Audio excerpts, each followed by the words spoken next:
दोस्तों, क्या आपको पता है कि भारत को सन 1943 में ही आजाद घोषित कर दिया गया था और विश्व के देशों ने भारत को आजाद होने की मान्यता भी दे दी थी। दोस्तों, ये बात एकदम सच है और आजाद घोषित करवाने वाले शख्स का नाम था नेताजी सुभाष चंद्र बोस। दोस्तों, इतिहास के पन्नों में बहुत कुछ आप लोगों से छुपाया गया है और एक एक तथ्य आपके लिए निकालकर उद्घोष ला रहा है। दोस्तों, वो दिन था 21 अक्टूबर 1943।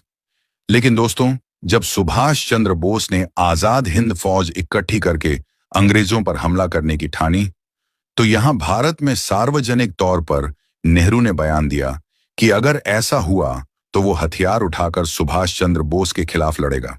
दोस्तों, ये भी भारतीय इतिहास का एक कड़वा सच है जो बहुत सी किताबों में लिखा हुआ है।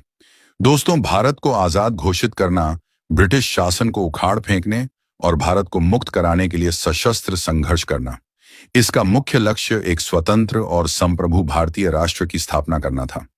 आजाद हिंद सरकार को एक संप्रभु राष्ट्र की अस्थायी सरकार के रूप में 10 से अधिक देशों ने मान्यता दी थी।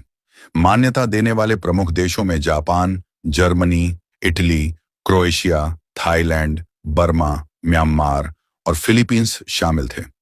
ये देश द्वितीय विश्व युद्ध में धुरी शक्तियों एक्सिस पावर्स के पक्ष में थे।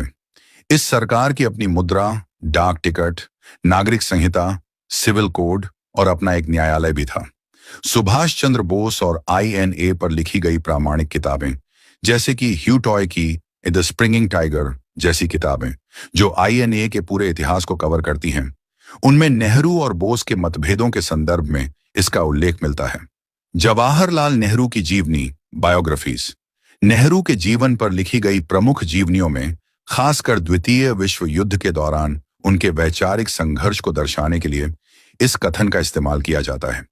आधुनिक भारतीय इतिहास पर शोध आधारित पुस्तकें वे इतिहासकार जो कांग्रेस और आईएनए के बीच के संबंधों का 30 दिसंबर 1943 को नेताजी सुभाष चंद्र बोस ने पोर्ट ब्लेयर में इन द्वीपों पर स्वतंत्र भारत का झंडा फहराया था।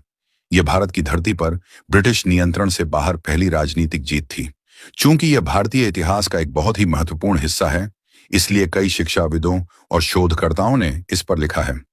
नेताजी सुभाष चंद्र बोस के जीवन और समय के लिए एक जीवनी, Netaji a biography for the life and times of Subhas Chandra Bose. यह किताब भी एक महत्वपूर्ण स्रोत है।